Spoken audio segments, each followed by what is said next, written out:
ஒலியானது காற்றை விட 5 மடங்கு வேகமாக நீரில் பயணிக்கும். கடல் நீரில் ஒலியின் வேகம் மிக அதிகமாக இருப்பதால் கடல் நீருக்குள் 1000 கிலோமீட்டர் தொலைவில் இருக்கும் 2 திமிங்கலங்கள் ஒன்றுடன் ஒன்று எளிதில் பேசிக்கொள்ள முடியும். கடல் நீரில் ஒலியின் வேகம் 5500 km/மணி. ஒலி வெறும் காற்றில் விட தண்ணியில் 5 மடங்கு வேகமாக வருமா. கடல் நீரில் ஒலியின் வேகம் 5500 km/மணி மிக அதிகமாக இருக்குது. கடல் நீருக்குள்ளே 1000 கிலோமீட்டர் டிஸ்டன்ஸில் இருக்கக்கூடிய 2 டால்ஃபின்ஸ் கூட ஒன்றுக்கு ஒன்று பேச முடியுமா.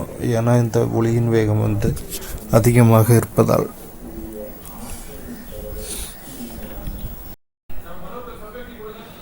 ஒலி முழக்கம். ஒரு பொருளின் வேகமானது காற்றில் ஒலியின் வேகத்தை விட அதிகமாகும் போது அது மீயொலி வேகத்தில் செல்கிறது. காற்றில் ஒலியின் வேகம் 300 மீட்டர் வினாடி/s. துப்பாக்கி குண்டு, ஜெட் விமானம், ஆகாய விமானங்கள் போன்றவை மீயொலி வேகத்தில் செல்பவை ஆகும். ஒரு பொருளானது காற்றில் ஒலியின் வேகத்தை விட அதிக வேகத்தில் செல்லும்போது அவை அதிர்வலைகளை ஏற்படுத்துகின்றன. இவ்வதிர்வலைகள் அதிக ஆற்றலை பெற்றிருக்கும். இவ்வதிர்வலைகளால் காற்றில் ஏற்படும் அழுத்த மாறுபாட்டின் காரணமாக அவை கூர்மையான மற்றும் உரத்த ஒலியை உண்டாக்குகின்றன. இதனை ஒலி முழக்கம் என்கிறோம். ஆகாய விமானங்களால் உண்டாகும் அதிர்வலைகள் கண்ணாடி மற்றும் கட்டடங்களையும் சேதப்படுத்தும் அளவிற்கு ஆற்றல் கொண்டவையாகும். அதாவது காற்றில் ஒலியின் வேகம் எவ்வளோனா 300 மீட்டர்/வினாடி. அதை விட அதிகமாகும் போது அதை மீயொலின்னு சொல்கிறோம். மீயொலி வேகத்தில் செல்லுது.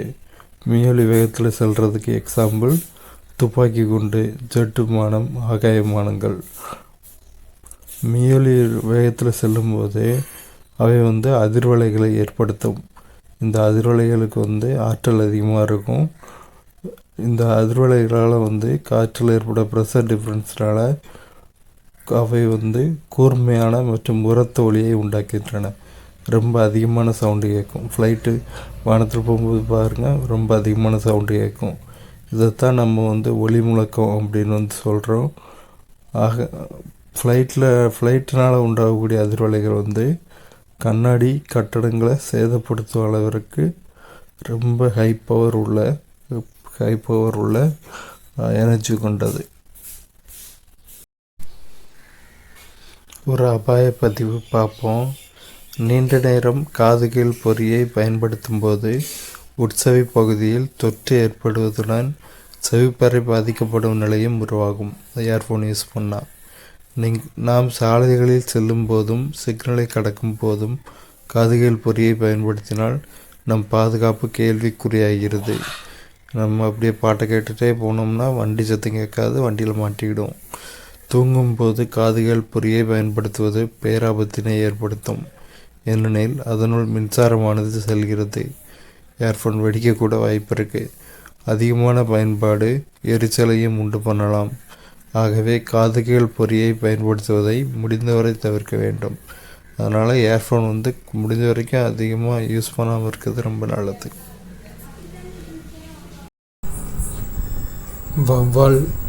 வௌவால், டால்ஃபின் மற்றும் ஒரு சில திமிங்கலங்கள் மீயொலிகளை பயன்படுத்தும் முறையாகிய எதிரொலித்த இடம் கண்டறிதல் என்ற முறையை பயன்படுத்துகின்றன. இதன் மூலம் பொருட்களை அடையாளம் கண்டு கொள்கின்றன. எதிரொலித்த இடம் கண்டறிதல் மூலம் வௌவால்கள் இருட்டான குகைகளில் பயணிப்பதோடு தங்களுக்கு தேவையான இரையையும் பெற்றுக்கொள்கின்றன. டால்ஃபின்கள் மற்றும் திமிங்கலங்கள் தண்ணீருக்கு அடியில் மீயொலி அதிர்வெண்களை கொண்ட ஒலியை எழுப்பி அதன் மூலம் பயணிக்கின்றன. மேலும் தங்களுக்கு தேவையான இரையையும் தேடிக்கொள்கின்றன.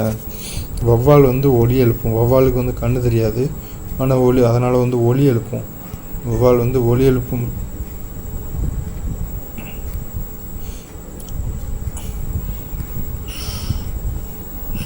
வௌவால் ஒலி எழுப்பும். ஒலி எழுப்ப அந்த ஒலி நேர்கோட்டில் போகும். ஏதாவது ஒரு பொருள் மேலே படும், திரும்ப எதிரொலிக்கும். அந்த டைமிங்கை வச்சு இவ்வளோ டிஸ்டன்ஸில் பொருள் இவ்வளோ டிஸ்டன்ஸில் ஏதோ ஒரு தடை இருக்குது, இல்லைன்னா ஒரு இரை இருக்குது அப்படின்னு வௌவால் புரிஞ்சுக்கிடும். அந்த இரையை உண்ணும். இதே மாதிரி தான் திமிங்கலங்களும் மீயொலி எழுப்பி தங்களுக்கான இரையை தேடிக்கிடுது. தங்களோட உணவுப் பொருளையும் கண்டுபிடிச்சிக்கிடுது. தங்களுக்கான இரையை தெரிகிறது, இடையில் இருக்கிற வழிமறிக்கிற பொருட்களையும் என்னென்னு கண்டுபிடிச்சிக்கிடுது. இது எதிரொலித்து இடம் கண்டறிதல் அப்படின்னு மெத்தட். இந்த மெத்தடுக்கு பேர்.